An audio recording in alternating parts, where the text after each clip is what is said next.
Welcome to the Near Still Waters podcast, where we journey together towards clarity and calm in the midst of life's storms.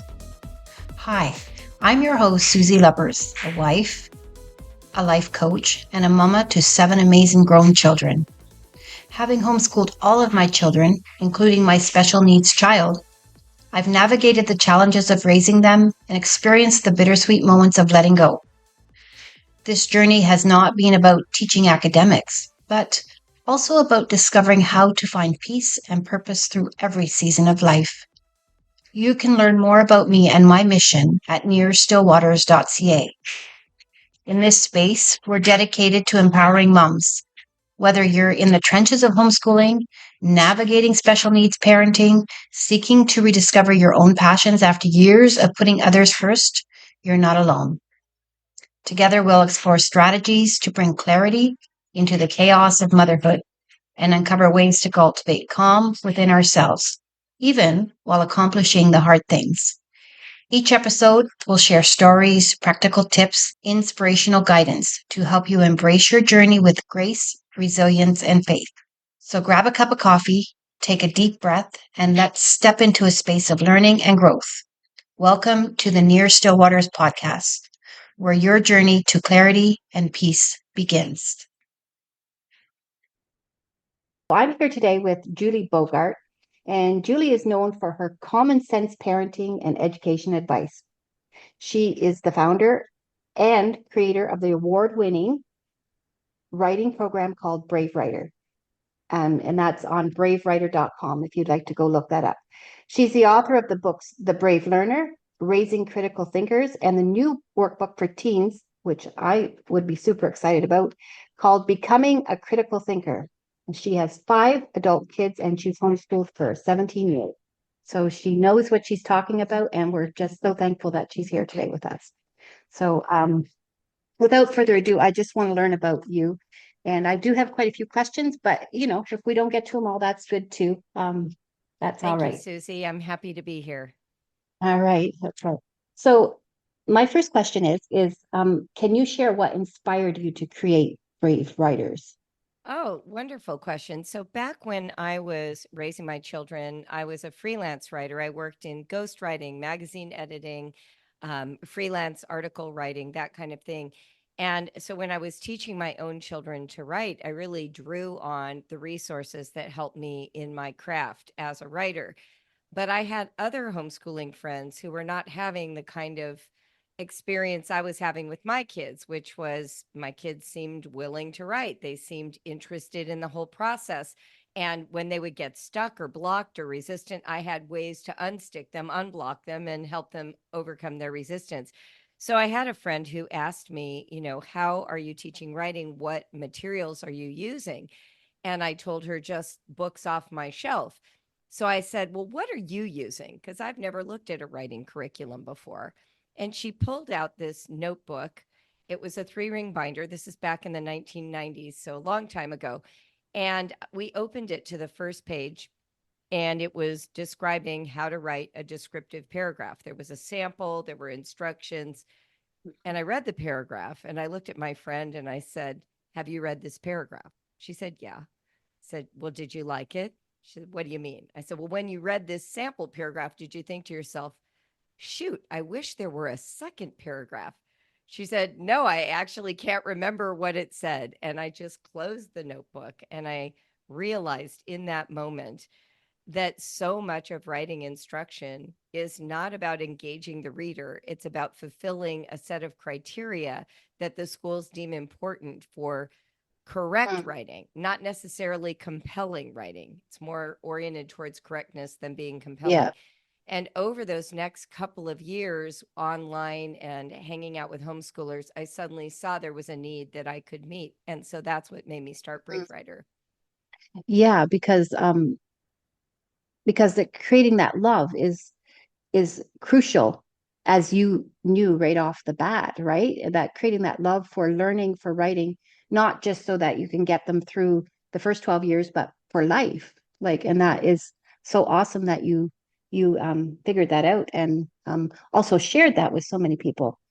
Do you think that there was something, like, before you homeschooled, like your professional background and writing influence, do you think that that was involved in the creation of that, where your brave writer began? Oh, 100%. I mean, I really just went back to the way professional writers talk about writing and the way they teach it to people who want to be paid for their writing, right?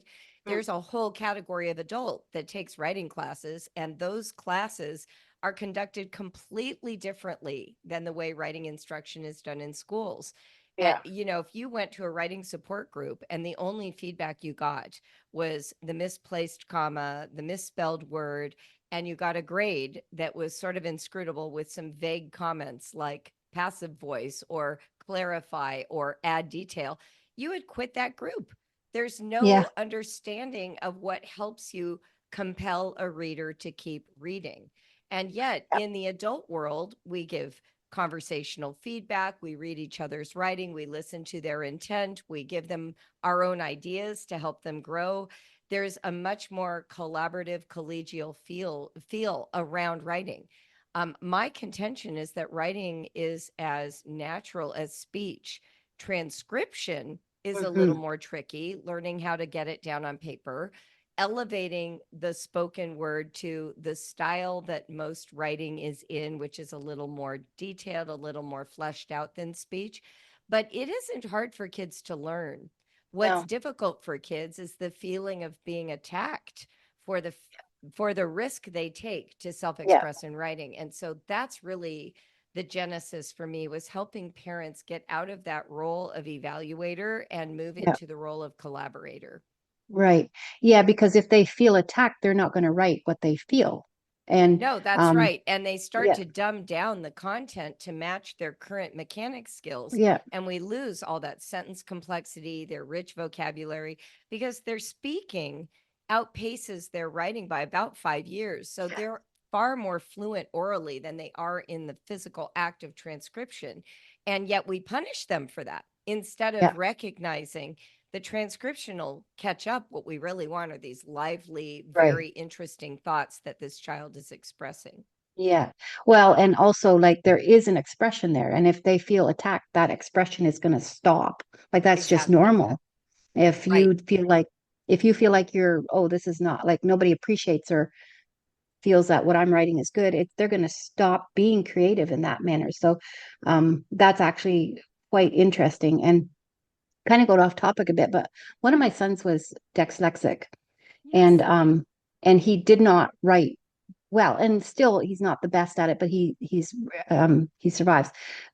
And transcription and talking and listening to stuff was way more like he responded that to that way of learning way better. So maybe you could delve into that and how your writing program could help a child like that. Yeah. So, one of the benefits of using Brave Writer materials or taking our online classes is that we tailor make the instruction to the child. So, kids with neurodiversity are very comfortable in our program. We delay learning transcription. In the early years, we start with a practice that we call Jot It Down, where the child spontaneously is talking to you, self expressing, and you literally grab a pencil and like a scratch sheet of paper and you just start jotting down their exact words. You don't ask them to talk to you. You wait until Mhm. they're in that white hot passionate state of, hey, the dog was chasing the squirrel in the backyard kind of thing, and you start writing it down for them. And then that night at dinner, you just pull out that little piece of writing and you say to the family, my son Noah was telling me about how Rocky was chasing a squirrel. It was so good. I didn't want to forget it. So I wrote it down. And then you read it aloud. And your child, for the first time, makes the connection that what lives inside of their bodies and minds is worthy of the page long before they know how to read, before they know how to handwrite. This practice also works with remediating kids who've learned to hate writing, because we're reminding them that actually the heart of writing is dependent not on their skills with a pencil or typing, but their mind lives. I Mhm. mean, let's be graphic about it. If your kids were born without hands or were blind or whatever, they could still be writers as long as they can externalize speech and find a secretary. So, what we really want to do is diminish the importance of the mechanics and elevate the importance of that internal voice. So for kids who are dysgraphic, I had a son who was dysgraphic, or kids with dyslexia, it is such a relief for them to find out that the writer they are is independent of this very specific skill set. And Yeah. today, as AI grows and as computer programs Mhm. grow, there is more and more of an assist made available to those kids. I still think they should learn to read. I do want them to learn to handwrite, but we can go at a slower pace and we can take advantage of technologies that Yeah. enhance their skills.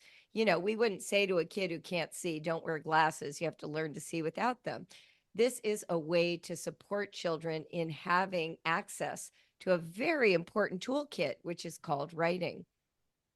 Yeah, that's just amazing. That whole concept is amazing. And then, like you said, make it independent, because then all of a sudden their confidence grows That's and they right. can begin to, yeah, I I really love that concept. Um, just what was one of the biggest challenges you faced when transitioning from your professional writing to like homeschooling your own children? So they both grew kind of together at the same time. I wasn't doing, 40 hours a week. Right. It was probably 10 hours a week of writing while I was raising them. But what was really lovely for me anyway is that by raising kids and teaching them myself, I was very much in touch with what it takes to learn, what it is to be a learner, what environment creates conditions for kids to care. I remember my mother at one point when I was complaining about something about one of my kids, and she said, Julie, don't forget, kids don't care. And I was like, oh, kids don't care. They don't care about brushing their teeth. They don't care about sitting at the table. They No. don't care about cleaning up their toys. Like that was like this breakthrough insight. Yeah, So then I started thinking about, well, what causes caring? And what causes caring is a relationship to the idea or the concept or the school subject.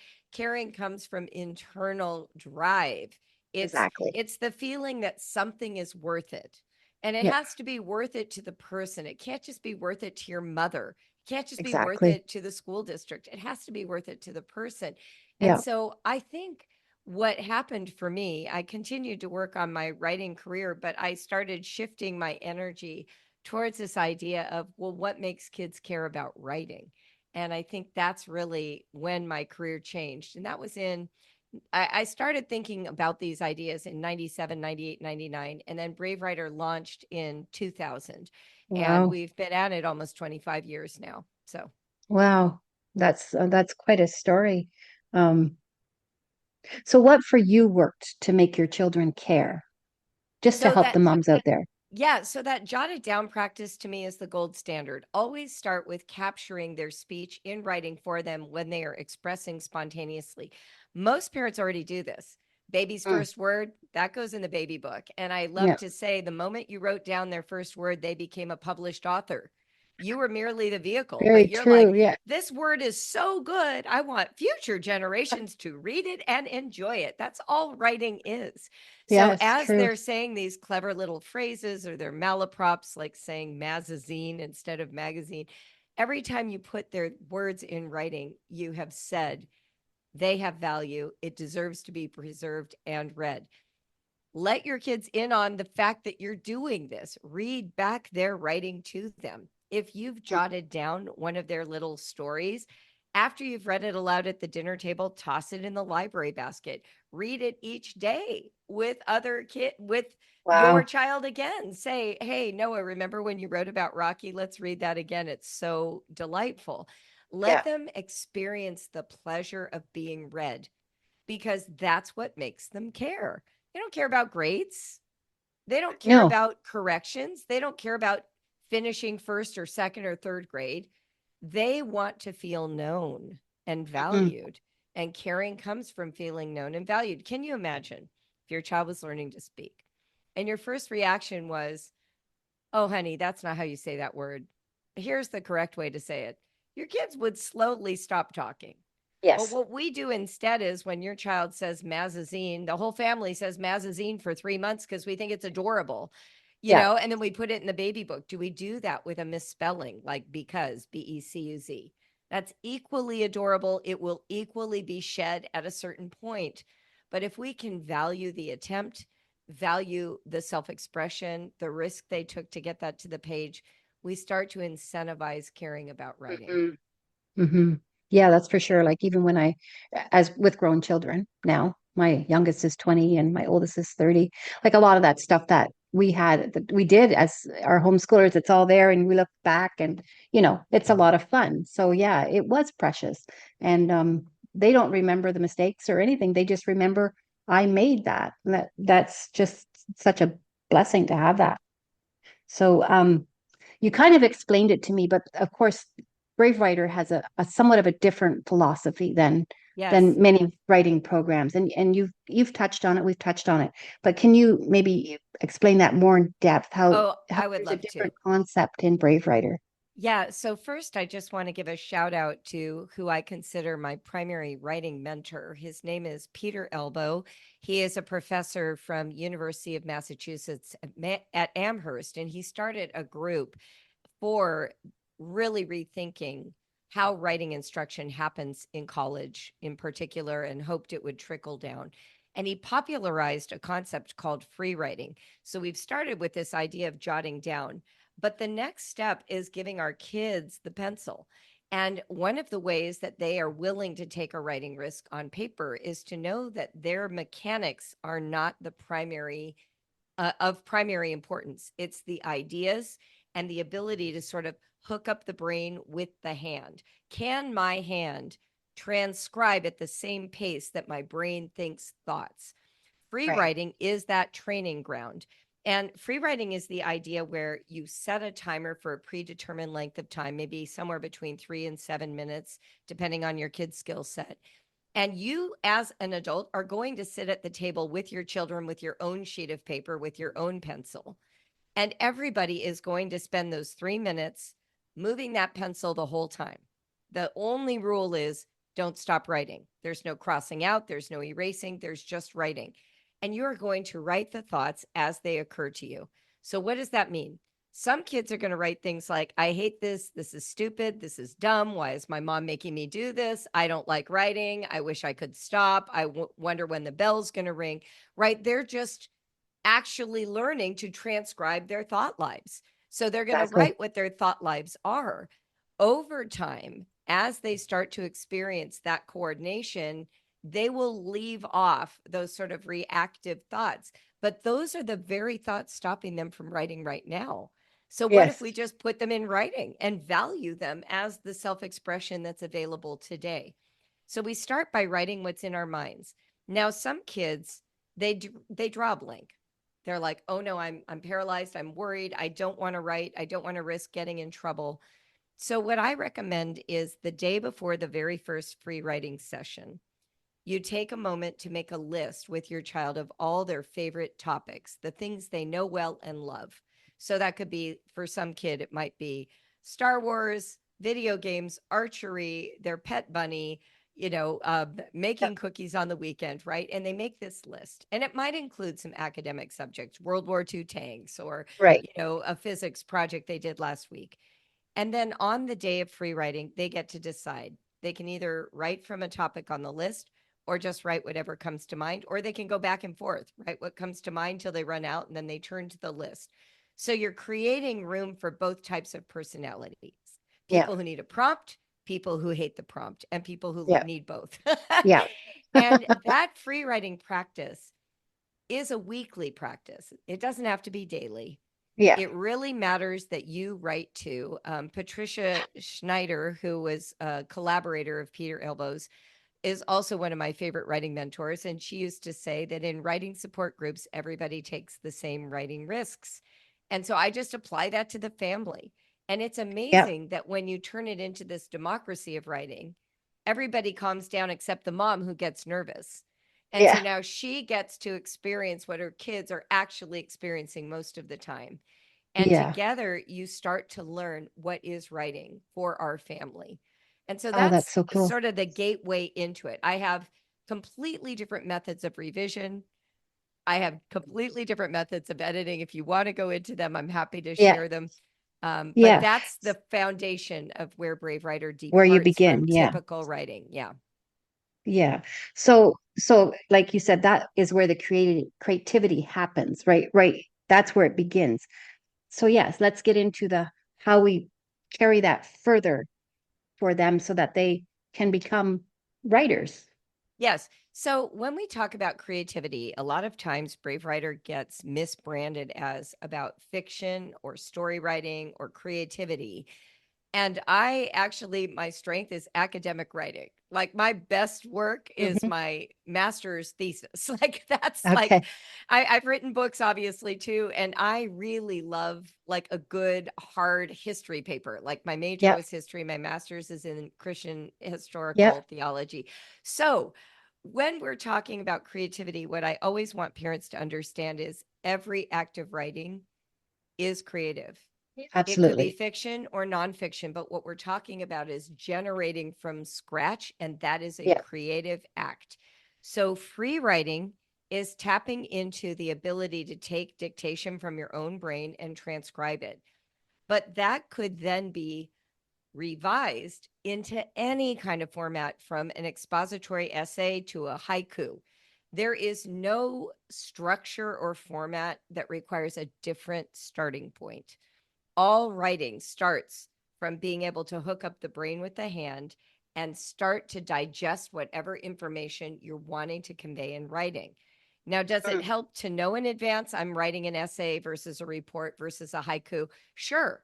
For a Yeah. haiku, you may not need as many words in that original burst, right? Yeah. You're just Yeah. limited. But if we are writing nonfiction, then the content of our free writing might be more fact based. It might even include a note like I need an expert to back me up here. It might, while you're dumping Yeah. what's in your brain, I want to explore this idea. This idea seems interesting. I don't know if I know enough about it. All of that can be in a free write. If Yeah. you're writing something that is maybe more fictional, then as you're going, you're going to start drawing on memories, on relationships, on things you've overheard.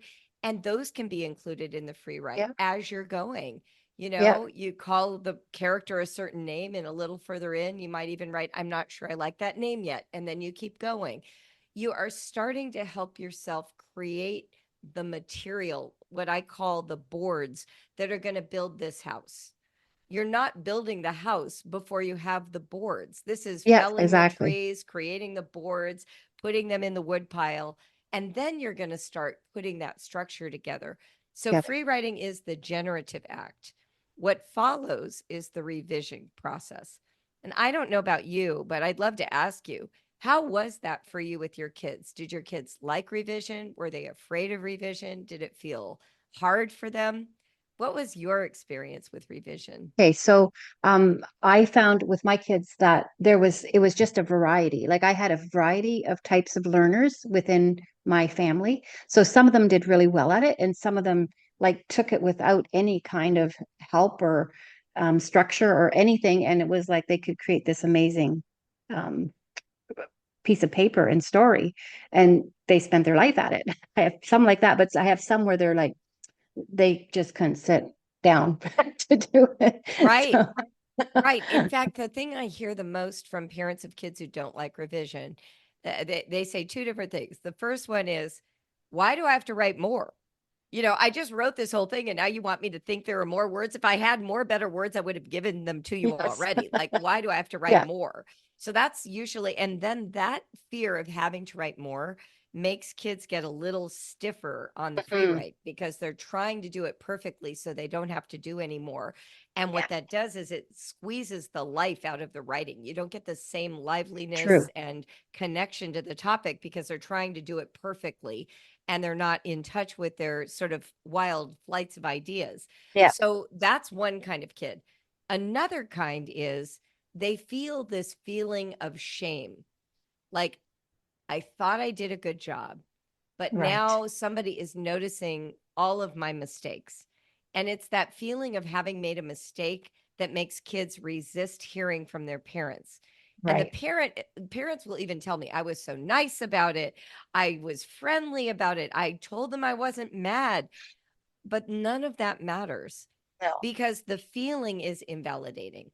So here's what I realized with kids. They needed to understand two things. First of all, they do have more words. They just don't have them right away. Like once you've written a draft, the last thing I want to do after I've written a draft is revise it in the next hour. Yeah. I need like days. I need a week. Right. I need time Exactly. to be away from it and come back to it so that I can even find more words. And then the second thing is it's very hard to give up the words you already wrote and change Very them. true. I know this as a professional. You Yeah. get kind of married to certain ways you Yeah. express things or the order that they came out or the statistic that you thought was so critical. And so there's this feeling of preciousness around your Yeah. work. Like, don't change it. This is how I wanted it. I wouldn't have written it this way if I didn't.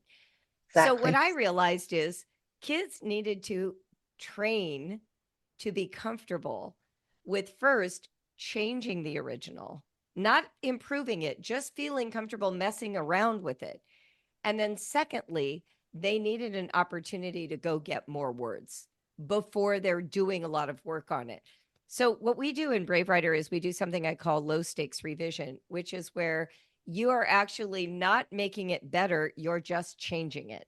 And I Mm. usually preserve the original draft, like we preserve it on a computer or in paper, so that the thing they're working on is not damaging the original. We can always go Right. back to it if we need to. Yeah. And then in this copy of the original, I say things to them like, let's rewrite this paragraph as though you're a surfer. Just completely Yeah. change the voice, pretend you're a surfer. Or one of the most popular strategies that my students always laugh anytime I suggest it is rewrite this as though it's a lie. Just make all of what you wrote a lie. Oh, They instantly how have to, good. yeah, they have to ask questions like, do I change the verb tense? Do I change the time of day? If it's a boy, do I change it to a girl? Like, how deeply are we going to rewrite this truth Yeah, into that's a just lie? amazing. Right. And here's what happens. They're in a playful mind. Yeah. And what's really interesting, one of the first times I practiced this with a group of teenagers, and it was in person, we were at a conference. And so I said, rewrite, first do a free write about your morning from the time you got up till you got to this class. So it was very mundane. You know, I got up, I went to the hotel lobby, I ate Cheerios, right? Yeah. Yeah. And then I arrived here. So there was nothing about it that was interesting. I said, all right, now take that and turn it all into a lie. Oh, that's So some perfect. kids actually rewrote like time of day, location, what they ate. It was like a completely different scenario, but now they were in their creative minds. But there were a couple of kids who just turned it into a negative experience. And it became this really funny, sarcastic piece. Like, I love getting up at 6 a.m. when my alarm goes off.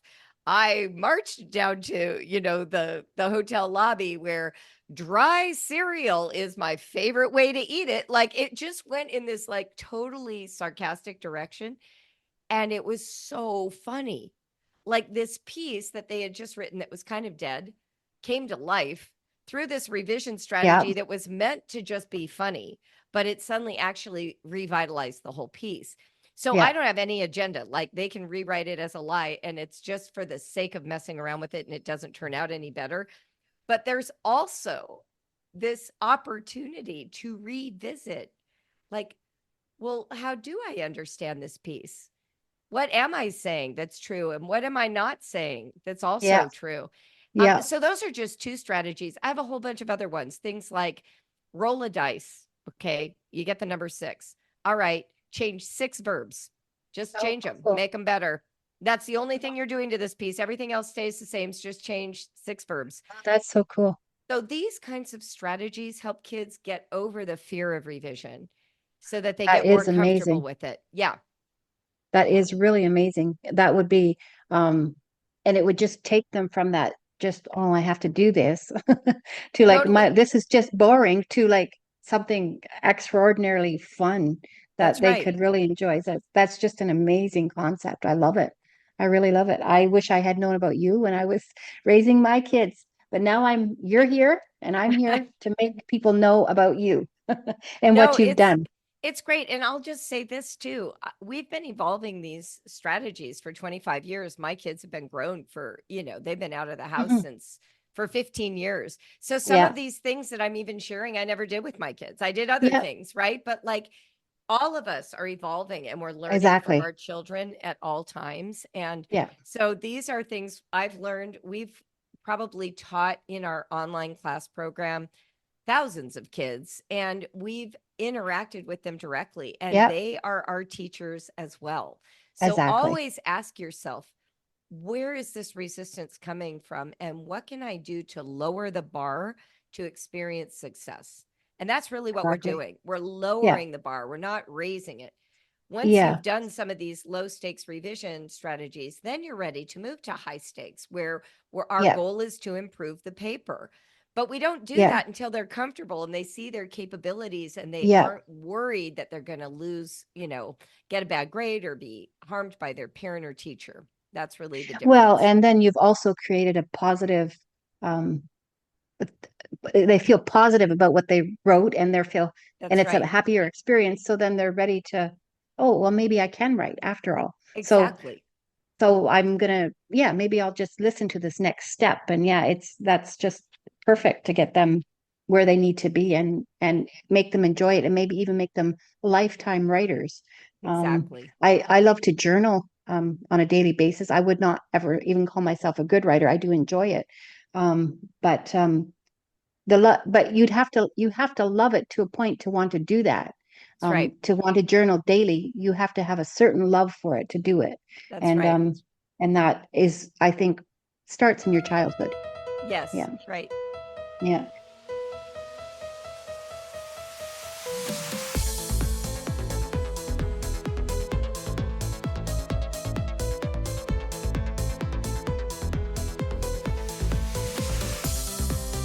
Are you a homeschool mom feeling overwhelmed and burnt out? Do you long for a homeschool year filled with joy and purpose? Hi, I'm Susie Lubbers, a compassionate Christian life coach for homeschool moms, and I have something special just for you. Join me for our Refocus and Renew Building a Joyful Homeschool Year workshop.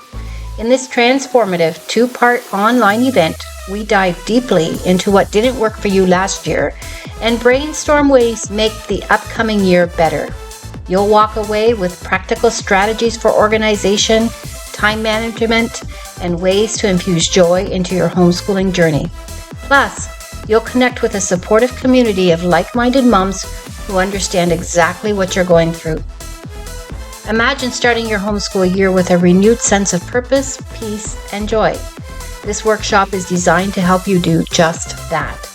Don't miss out on this opportunity to refocus and renew your homeschooling experience.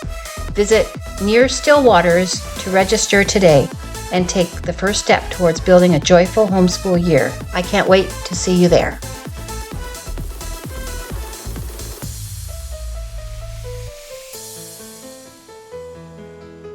You have a system, you're a brave writer, but there's parents, of course, that are not strong writers, that don't even enjoy to pick up that pen and journal. And it's like, I have to get through this. How would you help them navigate teaching their children? Like, let's face it, there's all different kinds of personalities as a homeschool parents. People homeschool for all different kinds of reasons. And some Right. people are more math oriented than writing oriented. How do you help parents who are struggling with that themselves? Yeah, it's such a great question. One of the things that we've found out from a lot of our parents over the years is that we've healed the writing damage from their childhoods through them teaching with our program. And let me just say this, damage from writing instruction is widespread. Whenever I speak at a conference, I give my audience an opportunity to write, and 80% of the room freezes. They don't want to. And Yeah. then they tell me I was a terrible writer, and they can almost always pinpoint a comment from a teacher that Yeah. created the impression in their minds that they just aren't good enough. So Yeah. this is something that we need to actually address and spend time healing. We want ourselves to feel that we have a right to write. We have access to our own voices. One of the ways that we really grow writers, and most people, their intimidation is around mechanics even more than original thought, Mm. is through our literature program, where we actually teach spelling, punctuation, and grammar using kinesthetic activities, highlighting things, having what I call big, juicy conversations instead of workbooks, because the goal isn't to answer correctly on a worksheet. It's to have a Exactly. working knowledge that supports you. I love to point out that the Chicago, it's right there on this screen, the Chicago Manual of Style is 1,000 pages. That's for Wow. copy editors.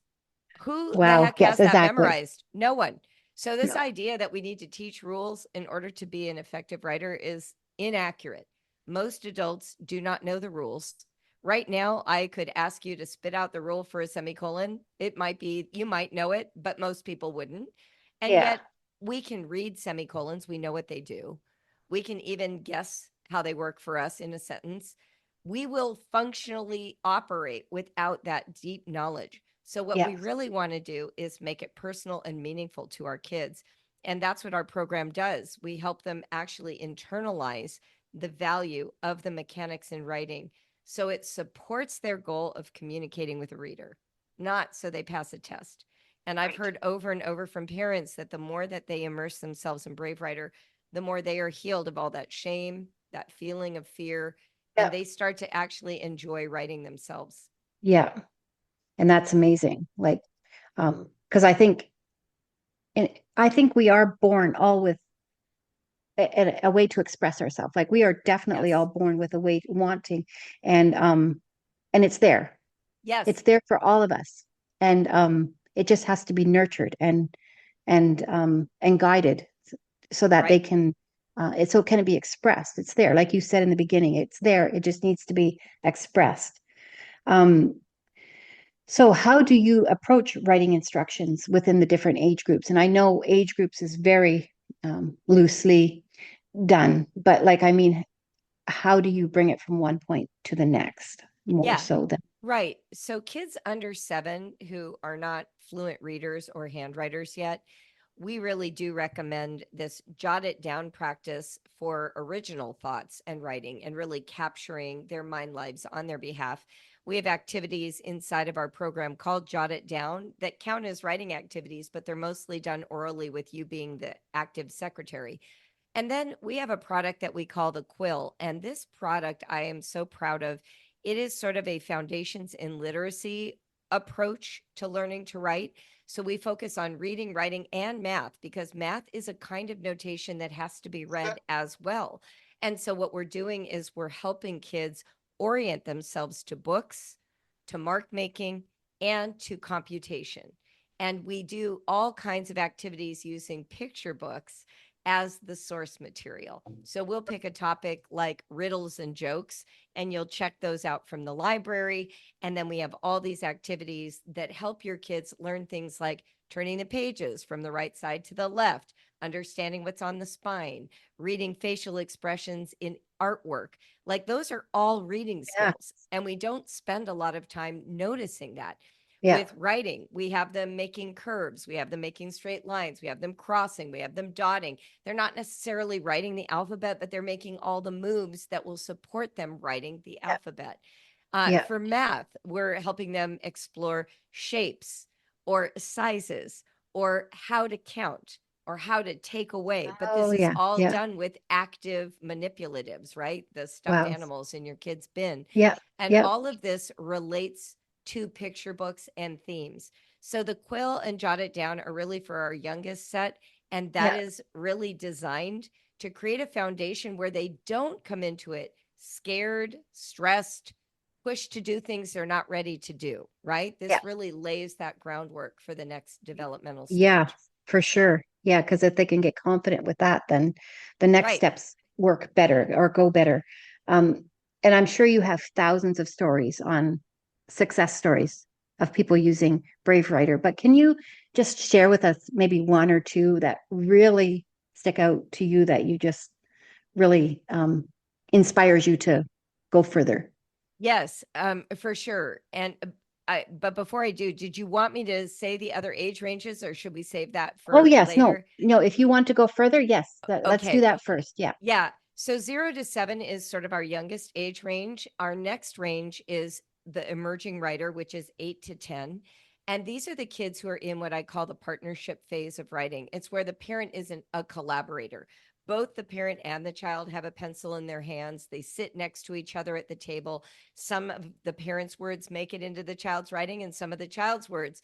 It's very similar to teaching them to speak. Sometimes you give them exact words to say to grandma to thank her for the toy. Yeah. And then other times your child is being spontaneous and telling you their little story, and they're doing the best they can, and you help them out with a vocabulary word.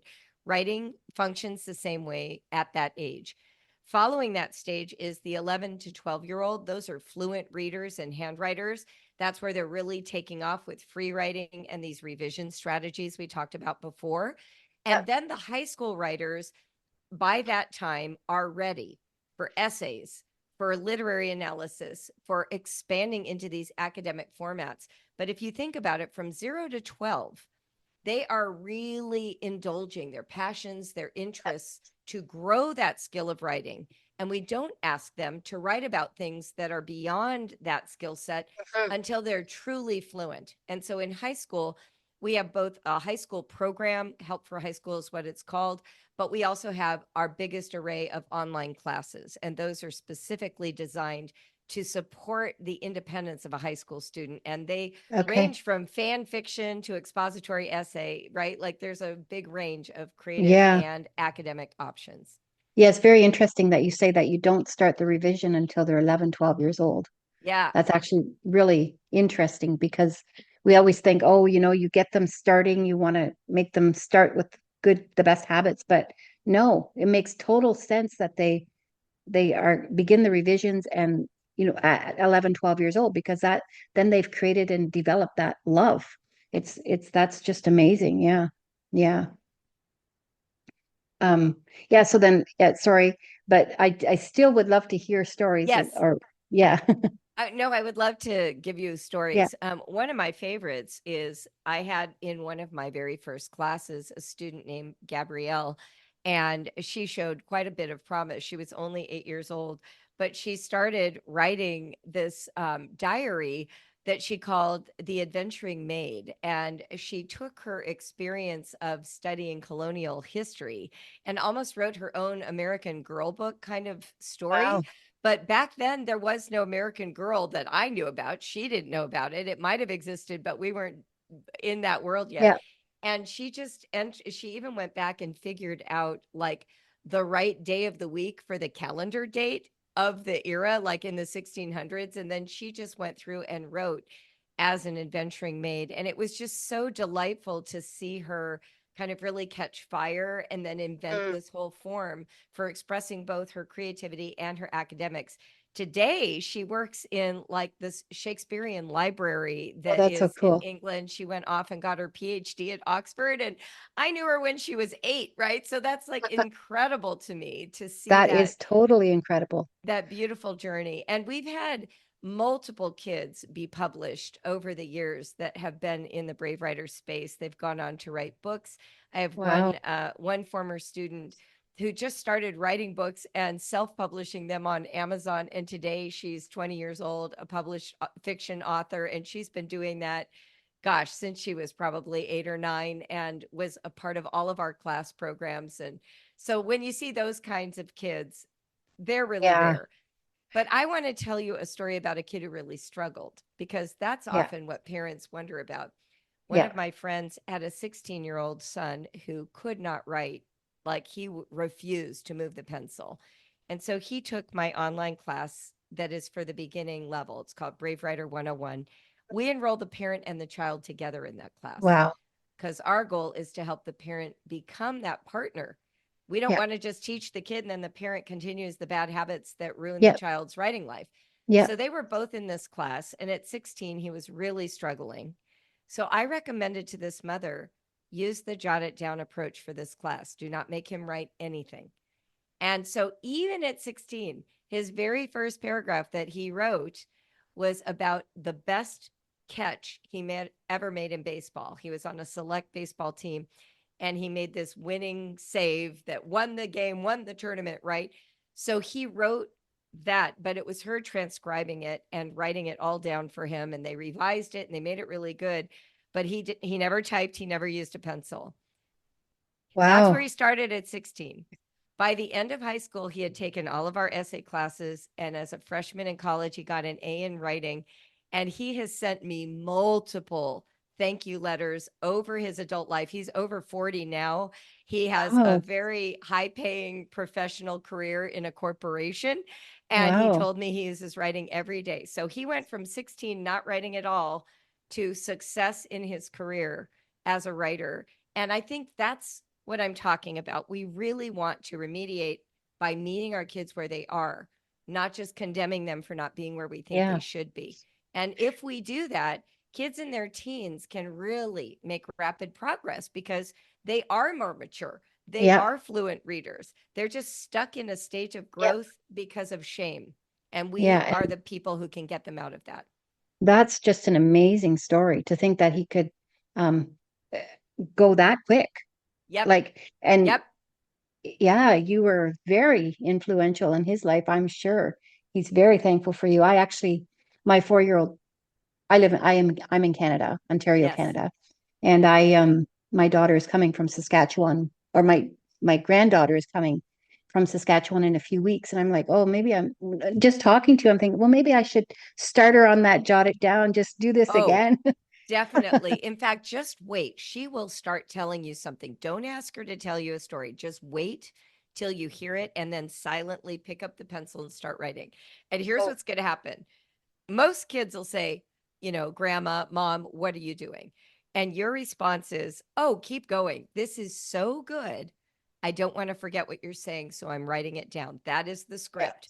And most little that's cool. kids do this. They square their shoulders and Yeah. go on for 10 minutes. Oh yeah, and my granddaughter for sure would do that. She would just love it. I'm definitely going to implement and have fun with her when she's here. That's awesome. Um, so of course, Brave Writer has evolved in the Yes. last like since 2000. Can you tell me where it's been and where it is now and where you think it's going? And Oh can my you, gosh, yeah. I love that question. So when I started because I saw a need out there, but we also had a financial need in here. So I was like, well, what Mhm. can I do to make more money? And I was shocked that anyone bought any of my books. I wrote The Writer's Jungle, my core manual, and we charged $75 for it. And I remember the first month when 3 people bought it, and I was like saying to my husband, oh my gosh, if 3 people would just buy this every month, we'd be fine. Like it Yeah. made that much of a difference in our Yep. budget because we were so poor. So that was kind of the beginning.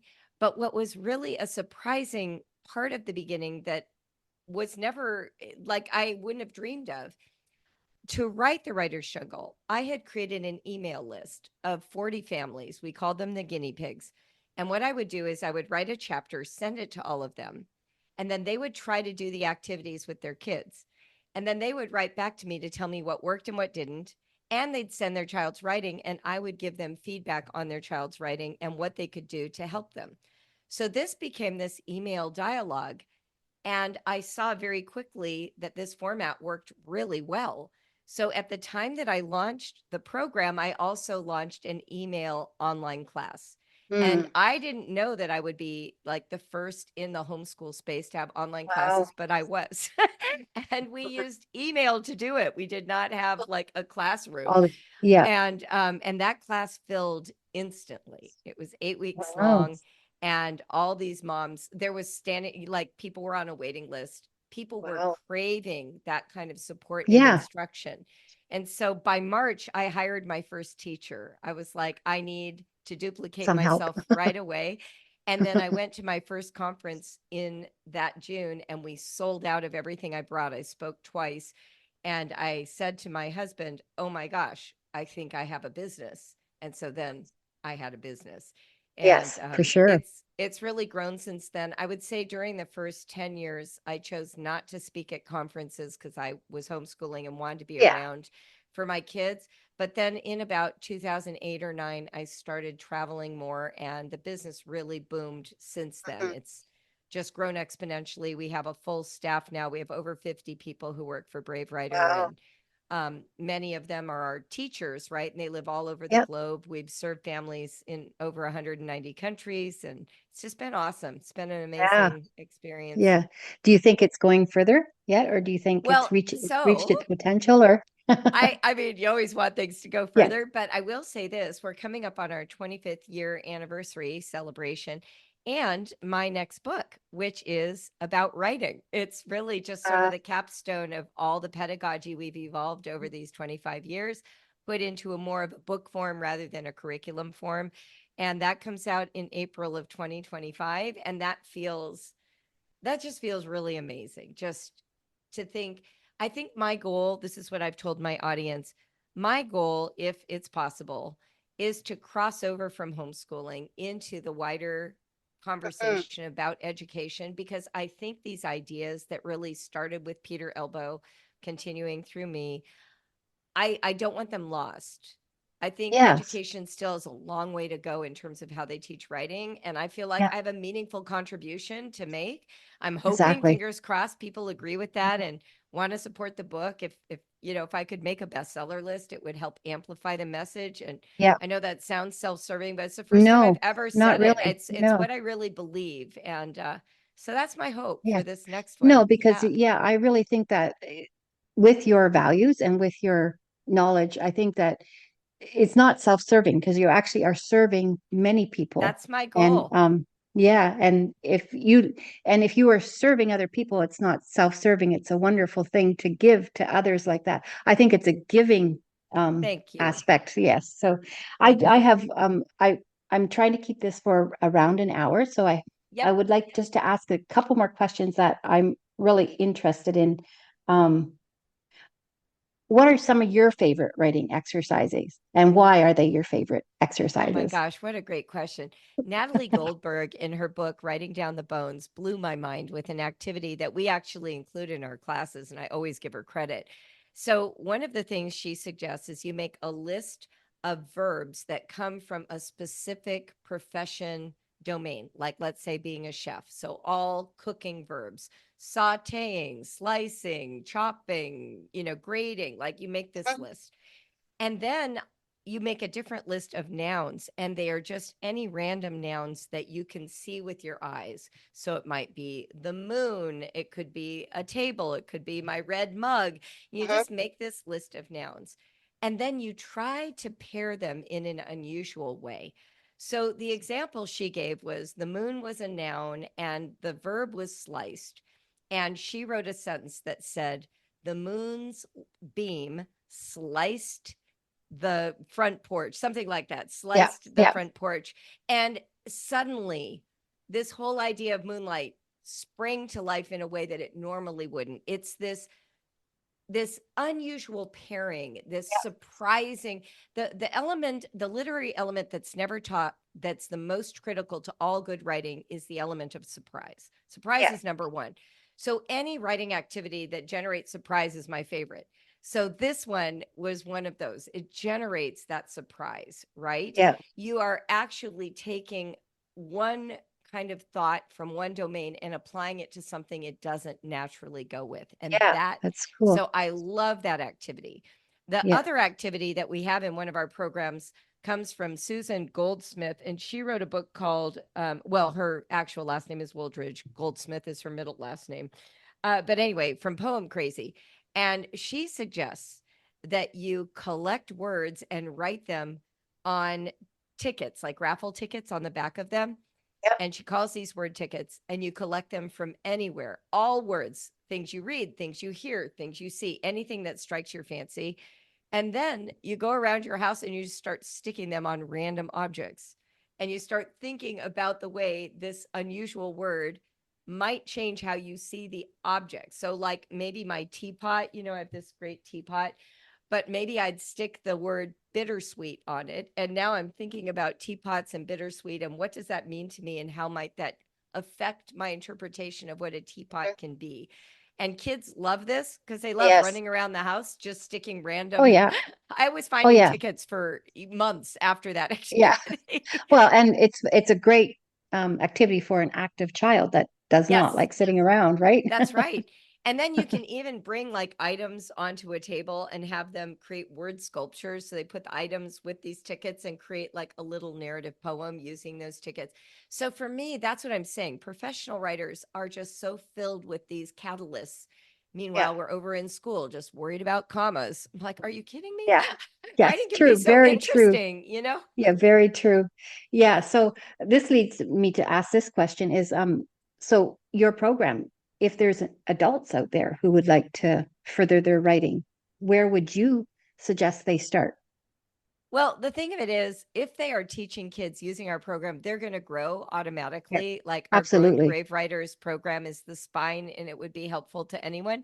But I do recommend using adult writing books. Like go to your library, look for the people who are trying to teach professionals how to be writers who get paid. And some of my favorite writers are Anne Lamott, Peter Elbow, Natalie Goldberg, Pat Schneider, William Zinsser.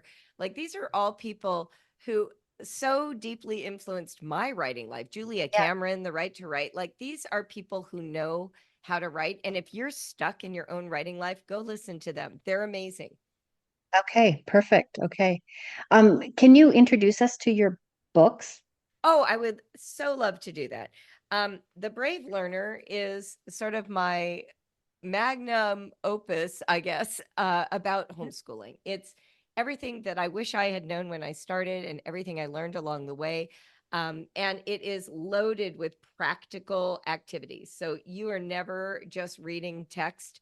There are examples from my own life, examples from other people's lives, and it's written in a way that makes it very, very easy Mm. for you to implement with your kids. Wow, So so this cool. book is super popular. It has sold shockingly well. My publisher wouldn't even put it in hardback because they were so Oh, doubtful that homeschoolers bought books. I'm like, do you not get oh, who we are? no, he's wrong. Nearly 100,000 books later and everybody's still buying it. And then Raising Critical Thinkers is the book I'm the most proud of. And that's because I Yeah, spent 30 years researching why do we think the way we do and why do we all think we're right? And then I really thought it through from the academic educational lens. Like, how can we help our kids think divergently, not just yeah, get locked into one way of thinking because our yeah, parents said it, but how can they expand to include multiple viewpoints and do so thoughtfully? And yeah, then there's also activities for every single age group. And I break them into 3 age groups. So there are activities that are for kids that are what I call bright-eyed, 5 to yeah, 8. And then for kids that I call quick-witted, 10 to 12. And then, oops. And then for the older kids, which I call, let me get to it, the nimble-minded. And these are the okay, 13 to 18-year-old kids. So every chapter has that breakdown. So it's something practical to apply. It's not just thoughts to yeah, have. yeah. When I got it done, a lot of parents asked me if I would write a book for teens. So I reached out to my publisher and I said, I'd like to do a teen version of Raising Critical Thinkers. And they said, how about a workbook? So I created Becoming a Oh, Critical Thinker for 12 to oh, 18-year-olds. They can write directly in it. It's all those activities and a whole bunch more from the other book. And it is meant for them. I write to them. The examples are for yeah, their age range. And I'm nice. hoping a lot of families will use this as part of their homeschool curriculum because Oh, I critical definitely thinking. would, and I'm sure that that is of high interest to many. I would love to spend even an hour with you. Maybe we could have do this again on just the book, The Critical Thinker, Oh, I because I would think, love to do that. I would love yeah, to do that. Yep. Reach and out to like me. even different subjects like AI and that Right. kind of thing Oh, with yes. writing. And I'm going to an AI gathering this afternoon with all the okay, thought leaders at University of Cincinnati. We meet once a month to talk about it. So I'm your girl. I have things to say. okay. All right. Well, we're going to do this again sometime because this has Great. been really great, and I think very beneficial for the people that that I am in contact with, and I'm hoping also the people you are in contact with that they will get a benefit from knowing more about you in that sense. And Wonderful. Well, thank so you, I'm Susie, for having me. I'm just really glad that you've done this for the homeschool community, and I hope it goes crazy. Thank you. So, I really appreciate that. yeah. Have a great So, day, everyone. all right. Thank you. Thank you so much.